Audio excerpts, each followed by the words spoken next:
Saudara yang diberkati di dalam nama Tuhan Yesus Kristus, bertemu lagi dengan saya Pendeta Novel Osaragi. Firman Tuhan yang menyapa kita tertulis dalam Lukas pasal yang ke-18, ayat yang pertama sampai ayatnya yang ke-8. Tapi sebelumnya kita bersatu dalam doa.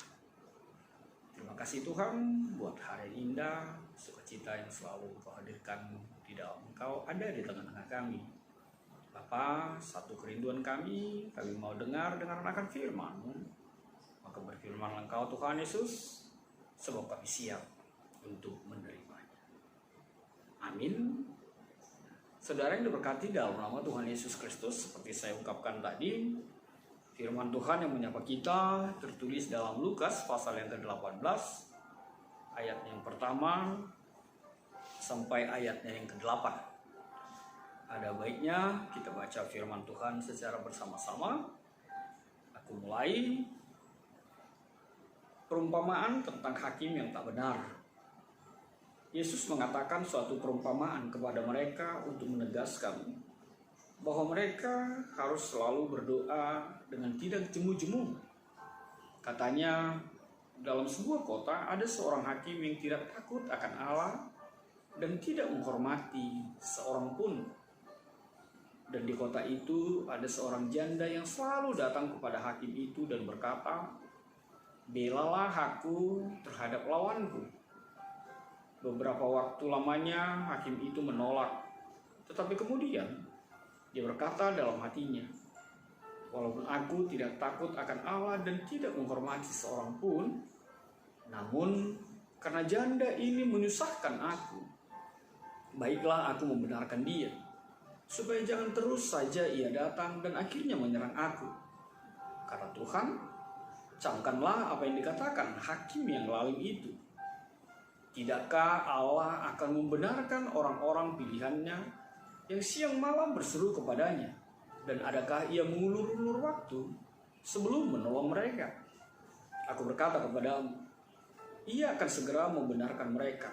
Akan tetapi, jika anak manusia itu datang, adakah ia mendapati iman di bumi?" Demikian firman Tuhan. Saudara yang dikasihi Tuhan Yesus Kristus, minggu ini kita adalah Minggu Rogate. Rogate artinya berdoa. Memang kalau bicara tentang berdoa, rasanya bukan sesuatu yang aneh bagi kita, bukan sesuatu yang asing bagi kita ya. Sebab memang doa itu bagian sentral dari kehidupan kita. Bahkan kita bilang bahwa doa itu adalah napas hidup kita. Artinya ketika orang tidak berdoa, berarti sebenarnya dia sudah mati. Dan saya percaya kita tidak ada yang mau mati sebelum waktunya. Saudara-saudara dikasihi Tuhan Yesus Kristus, berdoa ya banyak sekali guyon, banyak sekali canda tentang doa ini ya. Mungkin kita punya banyak kenangan tentang doa. Ya, salah satunya ada beberapa kali dialami sendiri di tengah-tengah persekutuan. Ada orang yang doanya jadi doa responsor ya. Karena mungkin dia lupa marganya, dia bilang marga Manihuru. Rupanya dia salah, bukan Manihuru. Lalu orang sebelahnya bilang, "Bukan Manihuru, buta hurufnya," katanya. "Oh iya Tuhan, buta hurufnya," katanya. Seperti itu. Jadi sesuatu hal yang suka terjadi, dan hampir banyak sekali guyonan, canda atau sesuatu tentang doa dalam kehidupan kita. Intinya apa? Sebenarnya situasi itu ingin menghantar kepada kita bahwa memang doa itu adalah dekat sekali dengan kita. Doa itu bagian yang tidak terpisahkan dari kehidupan orang percaya. Dan hal ini juga dihantar di dalam Lukas ini. Apa itu? Tuhan Yesus memperhadapkan dengan keberadaan contoh hakim dengan Tuhan sendiri yang digambarkan di dalam perikop kita. Digambarkan bahwa biarlah ketika kita berdoa, ketika kita berkomunikasi, haruslah selalu dan selalu. Kalau bahasa Simalungun bilang harus gol-gol martonggo. Jadi kalau ada mau jugul yang apa ya? Jugul yang disenangin Tuhan, ya jugullah martonggo gitu. Artinya apa? Tuhan mau mengatakan bahwa doa itu adalah sesuatu yang selalu dan selalu kita ungkapkan, kita nyatakan di dalam kehidupan kita bersama dengan Tuhan. Sebab doa itu adalah hubungan yang kuat sekali antara orang percaya kepada Tuhannya. Itu makanya doa tidak bisa dipisahkan dengan iman.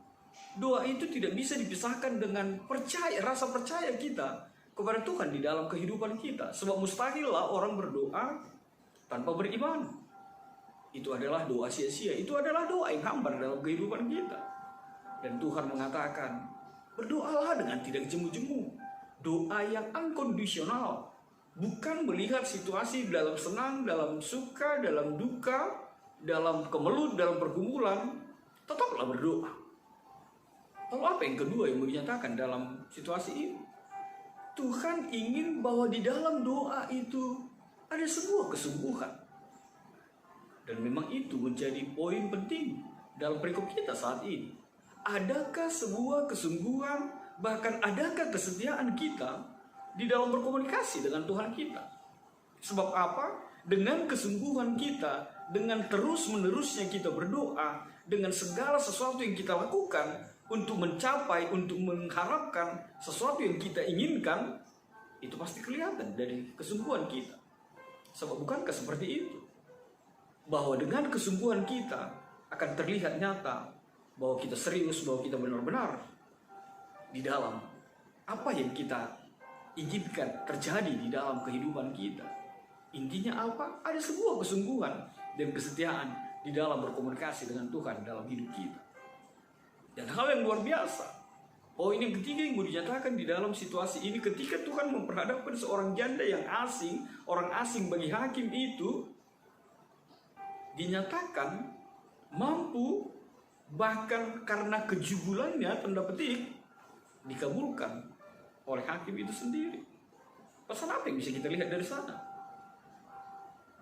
Kalau janda dan hakim itu adalah hubungan yang periodik, atau hubungan yang sebagai seseorang yang tidak saling kenal atau sebagai orang asing, itu saja dikabulkan. Bayangkan, kita ini bukan orang asing bagi Tuhan. Bayangkan Anda, saya, dan kita semua bukan orang asing bagi Tuhan. Kita adalah anak-anaknya, kita adalah umat pilihannya. Masakan iya Tuhan tidak mendengarkan? Masakan iya Tuhan tidak mengabulkan apa yang engkau inginkan, yang seturut dengan Tuhan dalam kehidupanmu? Artinya apa? Jangan jadikan engkau orang asing. Jangan jadikan dirimu menjadi seseorang yang asing bagi Tuhan. Engkau adalah anaknya, kita adalah anaknya. Dan kita semua adalah makhluk ciptaannya yang diberkati Tuhan hari lepas hari dalam kehidupan kita. Makanya, saudaraku, di dalam nama Tuhan Yesus Kristus, jangan jadikan dirimu orang asing. Lalu apa yang berikut yang dinyatakan di dalam kebenaran firman Tuhan ini? Berdoalah dengan roh. Berdoalah dengan kekuatan yang bersumber dari Roh Kudus. Sering orang bertanya, kenapa doanya tidak dikabulkan? Sering orang bertanya, kenapa si anu dikabulkan? Kenapa aku tidak dikabulkan? Mari kita koreksi tentang doa kita. Jangan-jangan kita berdoa adalah seseorang yang menuntut dan menuntut saja. Bahkan mungkin memaksa Tuhan, mendesak Tuhan untuk mengabulkan apa yang dia mau. Padahal Tuhan tidak pernah akan mengabulkan apa yang engkau mau. Tapi Tuhan akan mengabulkan apa yang engkau butuhkan di dalam kehidupanmu bersama dengan Tuhan Yesus. Maka kita diajak untuk berdoa di dalam roh. Orang yang berdoa di dalam roh akan mampu untuk mengatakan bahwa bukan kehendakku yang jadi, tapi kehendakmu lah ya Bapa. Di sanalah kekuatan sebuah doa itu. Bahwa orang yang berdoa di dalam roh akan meletakkan keinginannya, akan meletakkan kerinduannya, pengharapannya, membiarkan Tuhan yang berkarya. Sebab apa? Sama seperti dengan hakim itu. Apa itu? Percayalah bahwa yang berkuasa lah yang menentukannya. Dalam topik ini, dalam perbandingan ini dinyatakan bahwa hakim itu yang berkuasa menentukan atau tidak, mengabulkan atau tidak, sama seperti doa.